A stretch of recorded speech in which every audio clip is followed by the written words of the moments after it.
You said yes, but is the wedding of your dreams not matching up with the reality of your wallet? Never fear. Today we're going to show you how to craft the experience you want at a cost you can afford.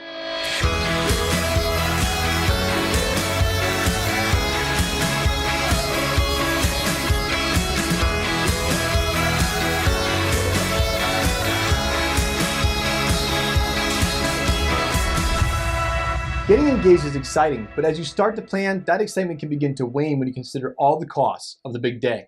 This week, my wife Jen and I are going to show you how to focus on what's most important while still keeping an eye on your budget and finding savings. This is not by any means going to be a comprehensive list. There are many ways to save, including bartering, negotiating, DIY projects, and more. We're going to address some important things to consider and discuss a few uncommon areas where you can find savings. First, identify your priorities. It's important you first identify what is most important to you, so you come away having the wedding of your dreams without a nightmare-sized bill. How big of a wedding do you really want? The ever-growing guest list isn't just about who and who not to offend, but it can cause exponential problems because it affects many areas of cost and logistics. Instead, focus in on what kind of atmosphere you're going for and constrain your festivities to that environment. Understand your options. For example, when choosing a florist, you don't have to necessarily use the one the venue recommends. Likewise, wanting to have your wedding in a rustic barn in the countryside will give you more flexibility on cost, but a lot more logistics to worry about versus a full-service banquet hall that may be more expensive, but typically takes care of most everything from soup to nuts. And prioritize experiences over stuff. Very few people are going to remember that you had a chocolate fountain, but they will remember those special touches that made your wedding unique. Next, here are 6 uncommon areas where you can save. First, make your own centerpieces. We did this. The total cost for each centerpiece was around $5 with supplies we got from Walmart, Home Depot, a craft store, and the petals and flower heads from the florist. Bonus, it was a piece of cake for our trusted helper to set up. In this age of Pinterest, finding a simple, tasteful centerpiece idea you can execute is a walk in the park. Second, favors. Favors can often be something easily forgettable. Especially in our modern day of minimalism, no one's going to want to keep your knick-knack. Keep it simple and inexpensive, and if you stay connected to your overall theme, it can actually turn into something memorable. For example, we got married back in the Stone Age when burning CDs was a novel idea.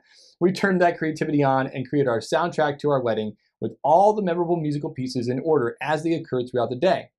Complement something like that with a lint truffle in the color that matches your theming, for example, and you've got favors that cost $3 a piece. Third, save the dates, programs, and thank you cards. Making your own stationery aside from invitations could be really cost effective. With basic tools these days like Canva.com, it can be really easy to whip up something simple you can get printed at your local printer or Staples. Here are some examples of what we did. It was very simple to just get our photographer to take a picture of us with the thank you cards and then print them out ourselves on cardstock.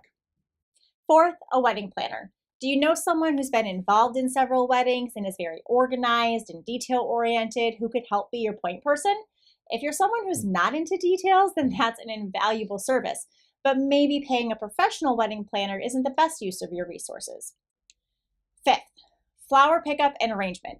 You could save hundreds of dollars by simply having a trusted friend pick the flowers up for you, bring them to the venue, and set them up. Simple. Lastly, host your own rehearsal dinner. While it's most common to hold a dinner following the rehearsal at a restaurant that has a separate mini banquet room, consider hosting yours at your church, a local hall, or other common space and bringing in your own food or hiring an inexpensive caterer. This will allow you to have even more friends and family at the rehearsal than usual and create some valuable, lasting memories. Next, 3 things to not skimp on. First, the photographer. One of the most common areas people look to cut back is on the photos. I mean, have you seen how much they cost? For a quality professional photographer, it's not uncommon to pay $3,500 or more. However, we feel this is not an area to skimp on. You only get one shot, see what I did there, at capturing this special day, and the last thing you want to do is miss a special moment or have poorly exposed photos. Invest in this area and you'll never regret it, even if you only look at those photos once every 10 years.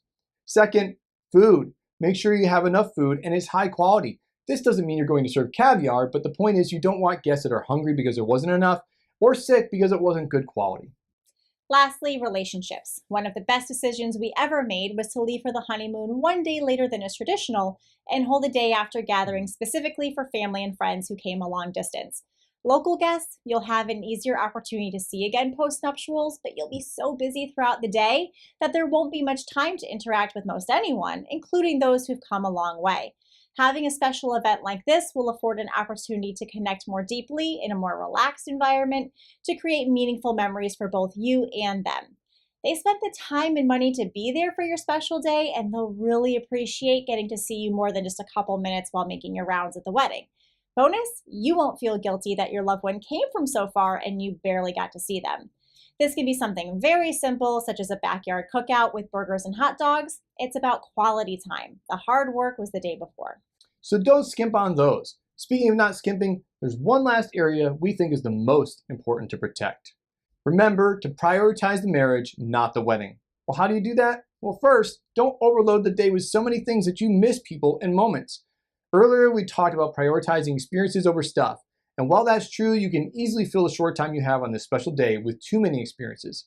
Prioritize, keep it simple, and focus on connections and creating room for memorable moments, including the things that will go wrong. You'll laugh about them later, we promise. So many stories. Premarital counseling. Consider investing a little money and time into shoring up your relationship before the big day.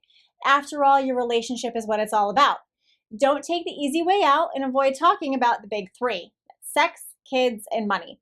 These are the top areas that can tear a marriage apart. If you need help with the money conversation, book a free consultation with this guy, and he'll discuss how to best get you two on the same page. Lastly, commit to not going into debt. It's easy to justify spending more than you can afford in the name of the wedding day and find yourself bitter about the cost you've now dragged into the marriage in the form of debt. Make a plan, count the cost, and save that money. This lovely lady right here worked her tail off doing overtime, and we cash flowed our entire wedding. Boom. Boom. All things considered, planning a wedding is a huge undertaking and a very stressful event. It can become a monster that can quickly turn you into a bridezilla or groomzilla unintentionally. Remember these key points to help you stay focused on what really matters on your big day.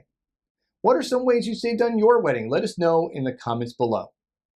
I hope you found this information helpful. Make sure to download my free ebook, The Money Finder, which helps you save in 5 major expense areas.